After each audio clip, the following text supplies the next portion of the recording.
తగలబెట్టండి sir Niranjan గారు. ఆదిపురుష్ ఇప్పుడు ఎక్కడ చూసినా ఈ సినిమా నామ జపమే. రిలీజ్ కి మరెన్నో రోజులు లేవు కాబట్టి ఆదిపురుష్ కోసం అందరూ ఎంతో ఆతృతగా వేచి చూస్తున్నారు. ముఖ్యంగా అభిమానులైతే జూన్ 16వ తేదీ ఎప్పుడెప్పుడు వస్తుందా, ఈ సినిమాను ఎప్పుడెప్పుడు థియేటర్లలో చూస్తామా అని 1000 కళ్లతో ఎదురు చూస్తున్నారు. ఇటీవల రిలీజ్ అయిన ట్రైలర్ మరియు పాటలు అద్భుతంగా ఆకట్టుకోవడం, అందులోని విఎఫ్ఎక్స్ విజువల్స్ మైమరిపించడంతో అప్పటి వరకు ఈ సినిమాపై నెలకొన్న నెగటివిటీ మొత్తం తొలగిపోయి పాజిటివ్ వైబ్స్ ఏర్పడ్డాయి. దీంతో ఈ సినిమాపై అంచనాలు క్రమంగా పెరుగుతూ వస్తున్నాయి. మార్కెట్లో కూడా దీనికి మంచి డిమాండ్ వచ్చి పడింది. ఫలితంగా ఈ సినిమా హక్కులు రికార్డు ధరలకు అమ్ముడుపోతున్నాయి. తెలుగు రాష్ట్రాల్లో అయితే ఈ సినిమా కనీ విని ఎరుగని స్థాయిలో ప్రీ రిలీజ్ బిజినెస్ చేసింది.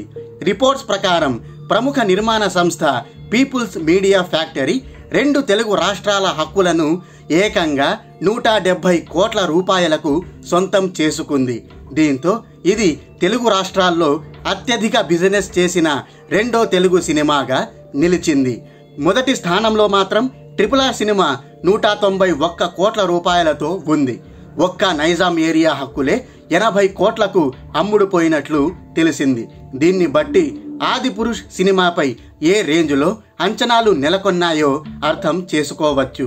అయితే అంత మొత్తాన్ని ఈ సినిమా తిరిగి రాబట్టగలుగుతుందా, బ్రేక్ ఈవెన్ టార్గెట్ని దాటేసి లాభాలు తెచ్చిపెడుతుందా అనేదే ఇప్పుడు అసలైన ప్రశ్న. అఫ్ కోర్స్ మొదట్లో టీజర్ దెబ్బకు ఈ సినిమాపై నెగటివిటీ వచ్చిన విషయం వాస్తవమే.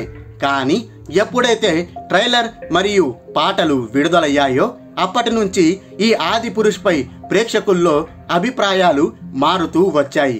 విఎఫ్ఎక్స్ వర్క్ విషయంలో యూనిట్ వర్గాలు చాలా మెరుగులు దిద్దడంతో ఈ సినిమాని థియేటర్లో చూడాలా అనే నెగటివిటీ నుంచి ఈ సినిమాను తప్పకుండా థియేటర్లలోనే చూడాలి అనే పాజిటివిటీ వచ్చి పడింది.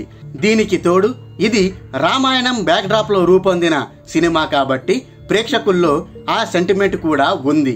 వీటన్నింటికి పాజిటివ్ టాక్ తోడైతే తప్పకుండా ఈ సినిమా బాక్సాఫీస్ని దున్నేయడం ఖాయం.